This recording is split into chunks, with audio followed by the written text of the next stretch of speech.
ಚಿತ್ರದುರ್ಗ, ಕೋಲಾರ ಮತ್ತು ನಮ್ಮ ದಾವಣಗೆರೆ ನಗರದಲ್ಲಿ ಪ್ಯಾಲೆಸ್ಟೈನ್ ಧ್ವಜವನ್ನು ಆರಿಸೋದ್ರ ಜೊತೆಗೆ ಪ್ಯಾಲೆಸ್ಟೈನ್ ಜಿಂದಾಬಾದ್ ಅಂತ ಕೂಗಿರ್ತಕ್ಕಂಥ ದೇಶದ್ರೋಹಿಗಳು ಇವರನ್ನ ಸಂರಕ್ಷಣೆ ಮಾಡ್ತಿರೋದು ರಾಜ್ಯದಲ್ಲಿ, ದೇಶದಲ್ಲಿ ಕಾಂಗ್ರೆಸ್ ಯಾವಾಗ ಅಧಿಕಾರಕ್ಕೆ ಬರುತ್ತೆ ಅಂಥ ಸಂದರ್ಭದಲ್ಲಿ ಕೋಮುಗಲಭೆಗಳು, ಅರಾಜಕತೆ, ಈ ನೆಲದ ಕಾನೂನನ್ನು ಗೌರವಿಸೋ ಬದಲಾಗಿ ಕಾನೂನನ್ನು ಯಾರು ತೆಗೆದುಕೊಳ್ತಾರೆ ಅಂಥವ್ರನ್ನ ರಕ್ಷಣೆ ಮಾಡದೆ ಕಾಂಗ್ರೆಸ್ಸಿನ ಸರ್ಕಾರ. ಬಹುಶಃ ಕರ್ನಾಟಕದಲ್ಲಿ ಕಳೆದ ವರ್ಷ ನಾವು ನೋಡಿದ್ವಿ, ರಾಜ್ಯದ ಜನ ಆಶ್ಚರ್ಯ ಆಯಿತು ಮತ್ತು ಈ ರಾಜ್ಯಕ್ಕೆ ಅಪಮಾನ ಮಾಡಿದರು. ಯಾವ ಮಂಡ್ಯ ಜಿಲ್ಲೆ ಕರಿಗೋಡಿನಲ್ಲಿ ಹನುಮನ ಧ್ವಜ ಆರಿಸೋದನ್ನು ಕೆಳಗಿಳಿಸ್ತಕ್ಕಂಥ ಒಂದು ಕೃತ್ಯ ನಡೆಯಿತು. ಹಿಂದೂ ಸಂಘಟನೆಗಳ ಮೇಲೆ ಲಾಠಿ ಚಾರ್ಜ್ ಮಾಡಿ ಕೇಸ್ಗಳು ಹಾಕ್ತಕ್ಕಂಥ ಪ್ರಯತ್ನವನ್ನು ಮಾಡಿದರು. ಮೊನ್ನೆ ನಾಗಮಂಗಲದಲ್ಲಿ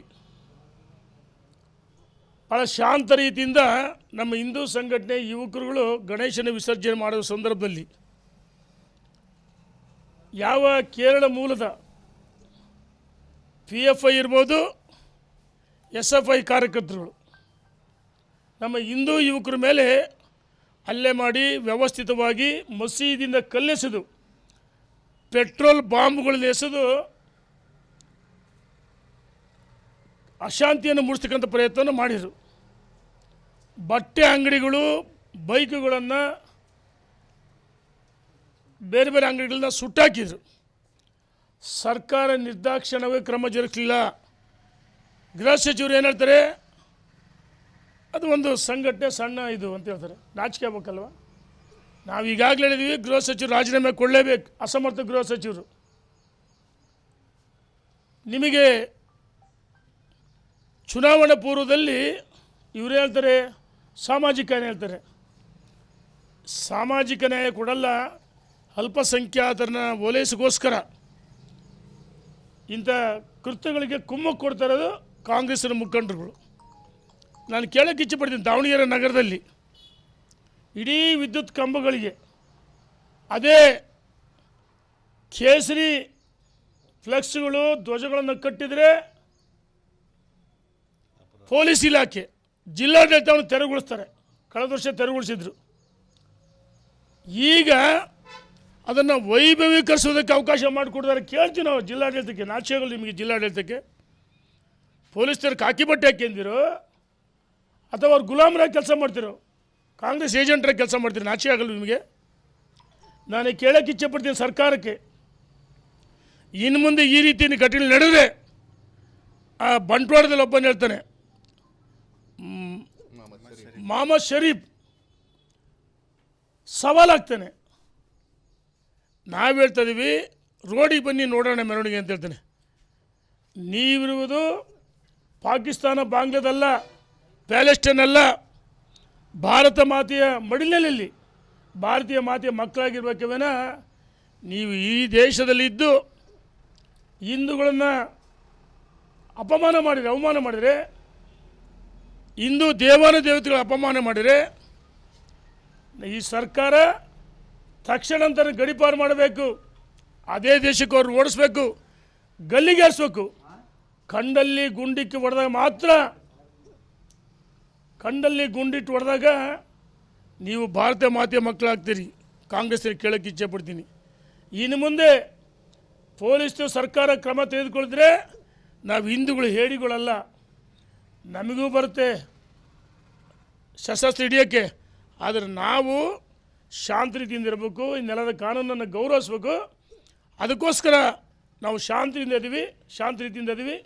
ಇನ್ನು ಮುಂದೆ ಈ ರೀತಿ ಉದ್ದಟದ ಹೇಳಿಕೆ ಕೊಟ್ಟರೆ ಬೀದಿಗಳು ಬನ್ನಿ ನೋಡೋ ಅಂತ ಸವಾಲಾಕಿದೆ. ಆ ಸವಾಲನ್ನು ಈಗಾಗಲೇ ನಮ್ಮ ಹಿಂದೂ ಸಂಘಟನೆಗಳು, ಯುವಕರು ಸ್ವೀಕರಿಸಿ ಬೀದಿಗೆ ಹೋಗಿದ್ದಾರೆ. ಮೊನ್ನೆ ಗಣೇಶನ ಪೊಲೀಸರೇ ವಿಸರ್ಜನೆ ಮಾಡ್ತಾರೆ. ನಾಚುವಲ್ಲಿ ನಿಮಗೆ?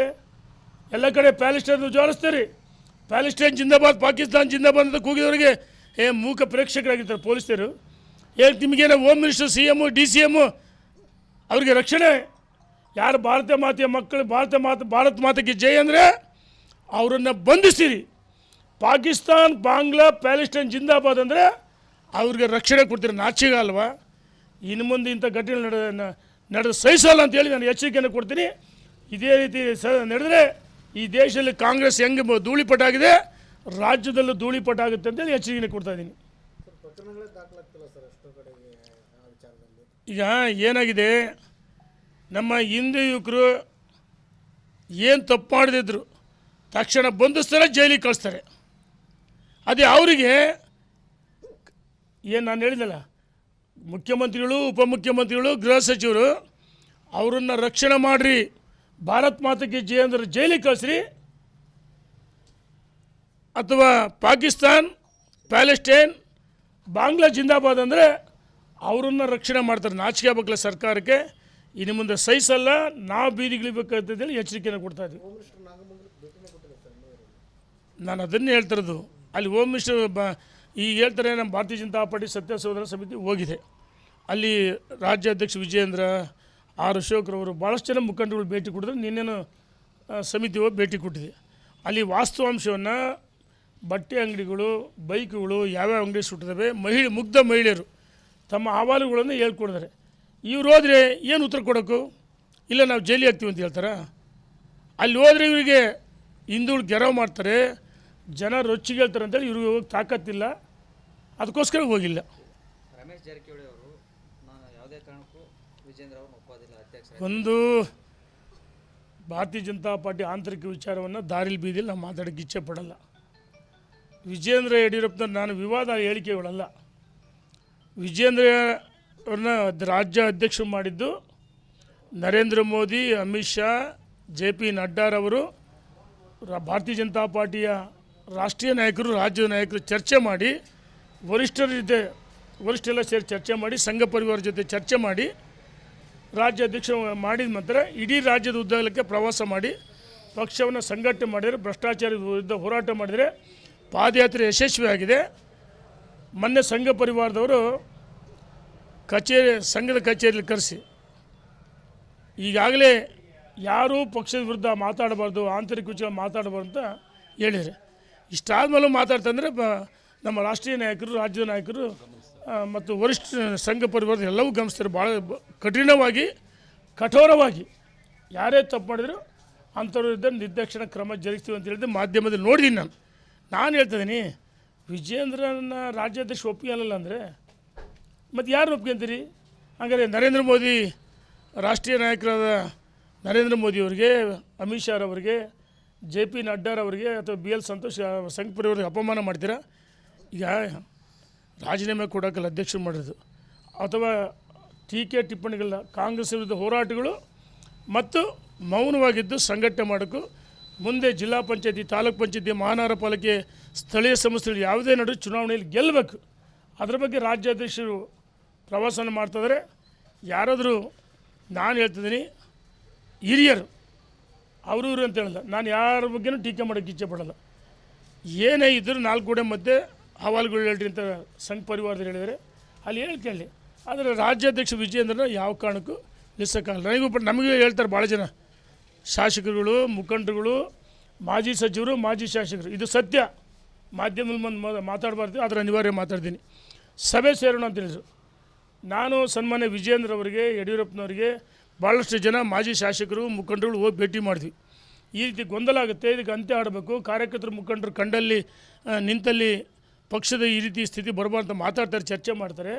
ಇದು ಒಳ್ಳೆಯ ಬೆಳವಣಿಗೆ ಇಲ್ಲ. ಮತ್ತು ನಾವು ಸೇರಿ ಪರ್ಯಾಯವಾಗಿ ಸೇರಿ ಸಭೆ ಸೇರಿ ನಿರ್ಧಾರ ಚರ್ಚೆ ಮಾಡ್ತೀವಿ ಅಂತ ಹೇಳಿದಾಗ ವಿಜೇಂದ್ರ ಮತ್ತು ಯಡಿಯೂರಪ್ಪನವರು ಭಾಳ ಕಟ್ಟುನಿಟ್ಟಾಗಿ ನಮ್ಗೆ ಹೇಳಿದರು, ಯಾವುದೇ ಕಾರಣಕ್ಕೂ ಸಭೆ ಸೇರಬಾರ್ದು, ಗುಂಪುಗಳು ಮಾಡಬಾರ್ದು ಅಂತ ಹೇಳಿದಾಗ ನಾವು ಅವ್ರ ಮಾತಿಗೆ ಗೌರವ ಕೊಟ್ಟು ಸಭೆ ಸೇರಿಲ್ಲ. ನಮಗೇನು ಸಭೆ ಸೇರೋಕ್ಕೆ ಬರಲ್ಲ?